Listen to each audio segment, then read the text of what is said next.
સાબરકાંઠા જિલ્લાના વડાલી એપીએમસી ખાતે માર્કેટયાર્ડના 50 વર્ષ થતા સુવર્ણ જયંતિ મહોત્સવનું આયોજન કરવામાં આવ્યું હતું। આ તબક્કે રાજ્યના કૃષિ મંત્રી જીતુભાઈ વાઘાણી વિશેષ ઉપસ્થિત રહ્યા હતા। તેમણે વડાલી માર્કેટયાર્ડની સિદ્ધિઓ બિરદાવવાની સાથે ખેડૂતોના હિતમાં નકલી બિયારણ વેચનારાઓને સ્પષ્ટ ચેતવણી આપતા જણાવ્યું હતું કે ખેડૂતો સાથે છેતરપિંડી કરનાર ભલે મારો સગો ભાઈ કેમ ન હોય તેને છોડવામાં નહીં આવે।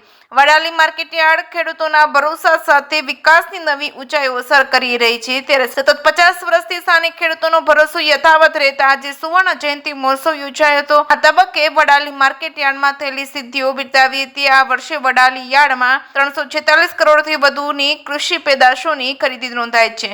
એમાં 1 લાખ કપાસની 90 કરોડથી વધુની ખરીદી થઈ છે। આ ખાસ કરીને સમગ્ર ગુજરાતમાં બીજ ઉત્પાદન ક્ષેત્રે વડાલી મોખરાનું સ્થાન ધરાવે છે। રાજ્યના કૃષિ મંત્રી તરીકે જીતુભાઈ વાઘાણીએ જિલ્લાના તમામ મહેનતુ ખેડૂતોનો આભાર માન્યો હતો। સાથે જ બજારમાં ચાલતા નકલી બિયારણના કારોબાર સામે ચાલતી રહેલી તપાસ અંગે તેમણે આકરું વલણ દાખવ્યું હતું। આ તબક્કે બોલતા કૃષિ મંત્રીએ જણાવ્યું હતું કે ડુપ્લિકેટ બિયારણનું વિતરણ કરનાર ગમે તેવો વગદાર હોય તેની સામે કડક પગલાં લેવાશે। ખેડૂતોને અહિત કરનારાઓ મારો ભાઈ કેમ ન હોય તેને પણ બક્ષવામાં નહીં આવે। આ મામલે તપાસ ચાલુ છે। બીજી તરફ કેમિકલ યુક્ત ખાતરોનો બેફામ વપરાશ ચિંતાનો વિષય છે। દરરોજ દેશમાં 719 કેન્સરના દર્દીઓ ઉમેરાઈ રહ્યા છે અને નવજાત બાળકો પણ તેનો ભોગ બની રહ્યા છે। જમીનમાં કાર્બન ઘટી રહ્યો છે, જેથી ભવિષ્ય માટે રાસાયણિક ખાતરનો વપરાશ ઘટાડીને ઓર્ગેનિક ખેતી અપનાવવી અનિવાર્ય છે। ખાતરનો વપરાશ નિયંત્રિત કરવા માટે કેન્દ્ર સરકાર દ્વારા વિશેષ એપ્લિકેશન શરૂ કરવામાં આવી છે। આ પ્રસંગે વડાલી ખાતે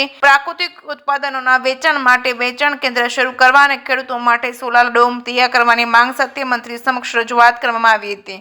આવનારા 5 વર્ષમાં જમીનની ગુણવત્તા સુધારવા અને પ્રાકૃતિક ખેતીને વધુ વેગ આપવા સહિત સોલાર અને ઓર્ગેનિક ખેતી માટે સંયુક્ત પ્રયાસો કરવા આહવાન કરવામાં આવ્યું છે। જેકે સિંહ સાથે અશોક નાઈ, સાબરકાંઠા। કપાસની પ્રોસેસિંગ ને વેલ્યુ એડિશન માટે માનનીય મોદી સાહેબના નેતૃત્વમાં કેન્દ્ર સરકાર અને રાજ્યમાં ભૂપેન્દ્રભાઈના નેતૃત્વમાં કામ કરી રહી છે। હું માનનીય રમણભાઈ અમારા લોકપ્રિય ધારાસભ્ય આ વિસ્તારને જેમણે સજાવ્યું છે અને વિકાસની દિશામાં આગળ લઈ ગયા છે, ત્યારે માનનીય એમપી શ્રી શોભનાબેન, જિલ્લા પંચાયતના પ્રમુખ, જિલ્લા ભાજપના પ્રમુખ, તમામ શ્રીઓને પણ એક નવા ઇનિશિયેટિવો એ ખેતીવાડી ઉત્પાદન બજાર સમિતિ વડાલીએ અને આપણું સહકારી જીન એના અનુક્રમે 25 ને 50 વર્ષની એક વિશિષ્ટ ઉજવણી કરીને ખેડૂતોને અનેકવિધ સુવિધાઓ આપી છે। રાજ્ય સરકારે પણ અનેકવિધ મદદો કરી છે। મેં વિનંતી કરી છે પ્રાકૃતિક ખેતી તરફ આપણે જો આગળ નહીં વધીએ તો ભવિષ્યમાં ખૂબ મોટી ચેલેન્જીસ સમાજ જીવન ઉપર, વ્યવસ્થા ઉપર આવવાની સંભાવનાઓ છે। નવા પ્રકારના ફૂડ પ્રોસેસિંગની બાબત હોય એમાં પણ આગળ વધે, ફૂડ સ્ટોરની બાબતમાં આગળ વધે, સોલાર પેનલ એમાં પણ અમારા યાર્ડો એ આગળ આવે અને જે ડોમ બની રહ્યા છે એ ડોમ આખા સોલારના બને એના માટે પણ રાજ્ય સરકાર એ આગામી દિવસોમાં કામ કરી રહી છે। યોજના બની ચૂકી છે। મારી વિનંતી છે કે આપણે એને પણ માનનીય મોદી સાહેબ જ્યારે રૂપટોપ સોલર પેનલ ઘરે ઘરે લઈ ગયા છે, એને રાજ્યએ સ્વીકારી છે, ત્યારે ગામડાનો ખેડૂત પણ એ પ્રકારે રૂપટોપ પેનલ નાખે।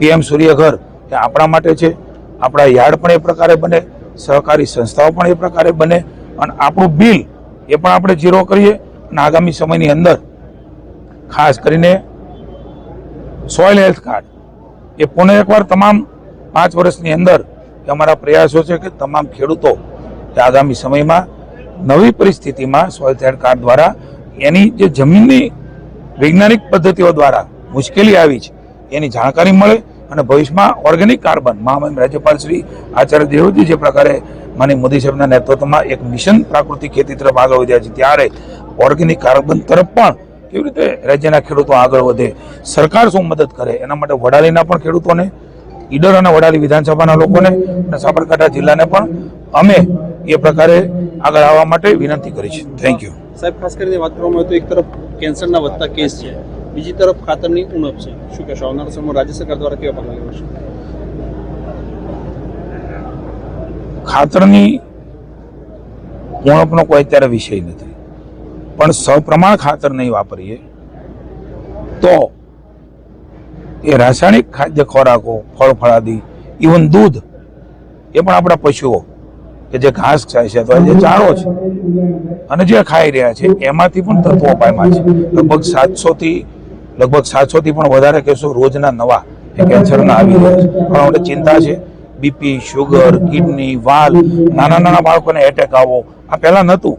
પહેલા 100 વર્ષ, 105 વર્ષ, 10 વર્ષ આપણા વડીલો જીવતા ને એને એક ટેકડી પણ નથી લીધી. તમે બધામાં આવી જઈએ છે. મારી તમને પણ વિનંતી છે, આ જાગૃતિનું કામ છે.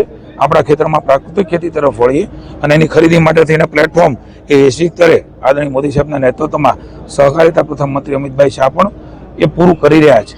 અને આપણે સૌ આનો લાભ લઈને આગામી ચેલેન્જને, આગામી જે ચિંતા છે એમને પણ અત્યારથી ઓળખીને એ તરફ આગળ વધીએ. Thank you.